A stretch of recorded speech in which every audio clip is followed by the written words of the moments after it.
Hello दोस्तों, आज हम लोग देखेंगे क्लास 10th का एक्सरसाइज कितना 13.3 देखेंगे। क्या देखेंगे? 13.3। तो चलिए हम लोग स्टार्ट करते हैं क्वेश्चन नंबर 1 से। देखिए, इस टाइप में क्वेश्चन जितना भी आएगा से ऐसा क्वेश्चन आएगा कि कोई ठोस है, उसको पिघलाकर कोई अदर ठोस बनाया जाता है, मैंने कि कोई अलग उसको से ठोस बनाया जाएगा। तो जब भी ऐसा क्वेश्चन आता है तो हम क्या करेंगे, तो इसको आयतन निकालेंगे। क्या करना है? आयतन, दोनों का आयतन निकाल के और दोनों को क्या करेंगे, बराबर करेंगे। ठीक है। तो आगे हम लोग क्वेश्चन से समझते हैं। तो क्वेश्चन क्या है? फर्स्ट नंबर क्वेश्चन को बोला गया फर्स्ट नंबर है कि कह रहे कि त्रिज्या 4.2 सेंटीमीटर वाले एक धातु के गोले को पिघलाकर एक, देखिए, बेलन बनाया जाता है। कह रहे कि एक गोला है। कैसा है? गोला है। तो हम सबसे पहले क्या करेंगे, गोला बनाएंगे। क्या करेंगे? गोला बनाएंगे। तो यहाँ पे गोला बना लीजिए। ठीक है, ये क्या है? गोला है।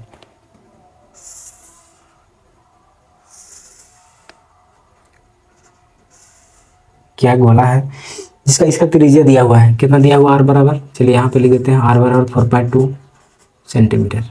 ठीक है। फिर कह रहे हैं कि इस गोले को पिघला दिया जाता है। क्या कर दिया? पिघला दिया जाता है और एक बेलन के रूप में ढाल दिया जाता है। किसमें? बेलन के। तो बेलन के रूप में ढालेंगे तो बेलन ऐसा कुछ बनेगा।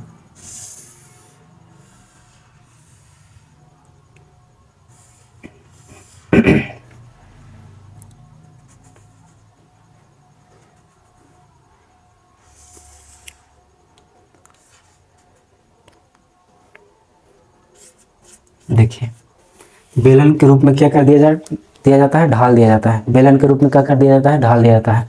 देखिए, इसको पिघलाकर और इस रूप में ढाला जाता है। तो कह रहे हैं कि ऐसा ढाला जाता है, उसका त्रिज्या कितना होना चाहिए? 6 सेंटीमीटर होना चाहिए। कैसा? 6 सेंटीमीटर। तो कह रहे हैं कि हाइट कितना बढ़ जाएगा, ऊंचाई कितना बढ़ जाएगा। तो इसका एच पूछा गया है। क्या पूछा गया है? एच, यानी एच नहीं दिया हुआ है। ठीक है। तो इसी टाइप के क्वेश्चन रहेगा। तो कभी ऐसा देगा और पूछ देगा कि क्या इसका निकालेंगे तो ए वाला क्या वैल्यू पूछ दिया जाएगा इसमें से।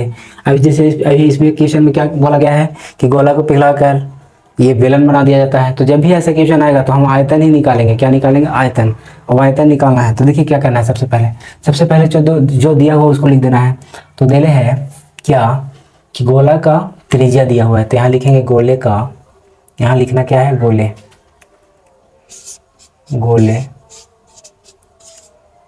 का त्रिज्या आर बराबर कितना है? 4.2 सेंटीमीटर। कितना सेंटीमीटर? 4.2 सेंटीमीटर। ठीक है। अब यहाँ से इसका आयतन निकालेंगे। तो इसका आयतन जैसे निकालेंगे तो देखिए, गोले का आयतन हो जाएगा, यहाँ पे लिखना है गोले का आयतन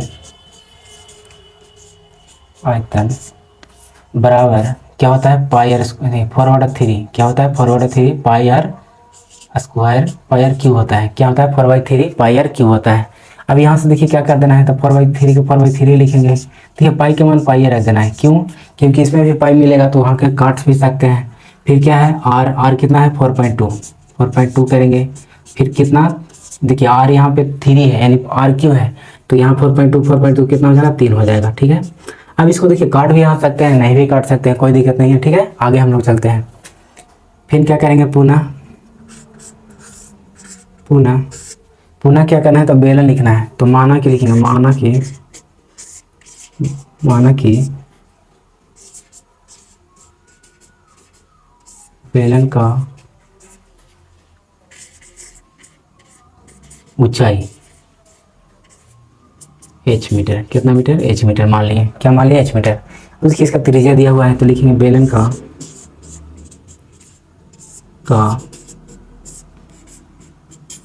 त्रिज्या r बराबर कितना दिया है? 6 सेंटीमीटर।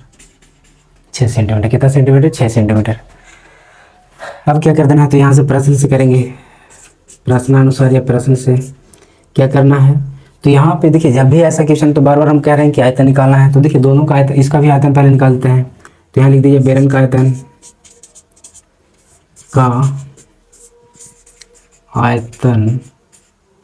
क्या होता है? पाई आर स्क्वायर एच होता है। तो पाई के पाई रह देना है, क्योंकि यहाँ पाई के पाई रहने दिए हैं। आर कितना है? 6 आई इंटू हाइट, यानी एच नहीं है। अब यहाँ से प्रश्न से करेंगे तो इसको लिखना है। क्या लिखना है? तो लिखेंगे गोले का आयतन बराबर बेलन का आयतन, ये लिख देना है। अब क्या कर देना है, देखिए गोले का आयतन क्या होता है, तो हम ऊपर निकाले हैं फॉरवर्ड 3 पाई गुने 4.2 गुने 4.2 गुने 4.2 ये लाए हैं। और बेलन का आयतन क्या लाए हैं, तो पाई लाए हैं 6 गुने 6 गुने h, यही लाए हैं। इतना कर देना है, ठीक है। इतना करने के बाद क्या करेंगे, तो अब देखिए यहाँ देखा जाए तो पाई से पाई कट गया, ठीक है। अब और कटता है तो काटिए, देखिए यहाँ से डेसिमल उड़ा देते हैं, तो डेसिमल जैसे उड़ाएंगे तो कितना हो जाएगा 10, यहाँ से डेसिमल उड़ा दीजिए कितना हो जाएगा 10, यहाँ से डेसिमल उड़ा दीजिए कितना हो जाएगा 10। अब देखिए यहाँ काटने में आसान हो गया, 7 से कट जाएगा यहाँ पे, फिर ये भी कट जाएगा 7 से, फिर और कोई कटेगा नहीं कटेगा। अब क्या हो गया, देखिए इधर कुछ नहीं बचा, इधर देखते हैं इधर भी कुछ नहीं बचा, और 3 ये कट जाएगा 42, 14 चौथिया 42, 14 बार में कितना बार में 14 42, देखिए 42 कट जाएगा 14 बार में। अब क्या कर देना है, तो देखिए इधर एच बच गया, क्या बच गया एच, तो बराबर की इधर एच बच गया। अब इधर क्या बच गया, तो देखिए नीचे में क्या बच गया 10 10 3 हुआ है, तो 1000 हो जाएगा। गुना करेंगे तो तीनों को गुना कर देना है, यहाँ पे ऊपर में गुना करेंगे तो हो जाएगा कितना 7 7 49, चलिए यहाँ गुना कर देते हैं, और 14 चौको 56 गुना कर देते हैं, कितना हो जाएगा 9 छक 54 के 4 हाथ में 5, अच्छे जगह 24 24 5 29, 9 5 45 के 5 हाथ में 4 और 5 20 4 24 हो गया 4, 14 के 4 हाथ में 1 6 1 7 2 यानी कि 27 आ गया, 27 44 कितना आ गया 27 44, ठीक है। तो यहाँ अगर लिखना चाहेंगे तो एच बराबर हम लिख सकते हैं, देखिए नीचे कितना है 3 अंक है, तो हम 3 अंक के बाद डेसिमल बैठा देंगे, यानी लिखेंगे 2.744 सेंटीमीटर। देखिए सेंटीमीटर मीटर में है, किसमें सेंटीमीटर में, तो ये हाइट हमारा आ गया, क्या आ गया हाइट आ गया, यानी ऊंचाई कितना हो गया इतना। अब यहाँ पे लिख देना है अतः, देखिए यहाँ लिख देते हैं अतः बेलन का ऊंचाई h बराबर 2.744 मीटर, आंसर। तो इस तरह से अगर बना देते हैं तो आपको 1 नंबर नहीं कटेगा, ठीक है। तो चलिए हम लोग नेक्स्ट क्वेश्चन में चलते हैं।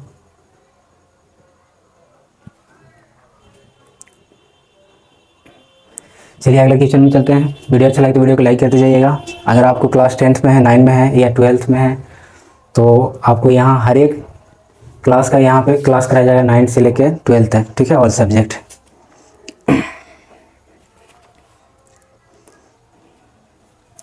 ठीक है, और जैसा समझ में आता है तो कमेंट में बताइए, और नहीं भी समझ में आता है तो कमेंट में बता सकते हैं।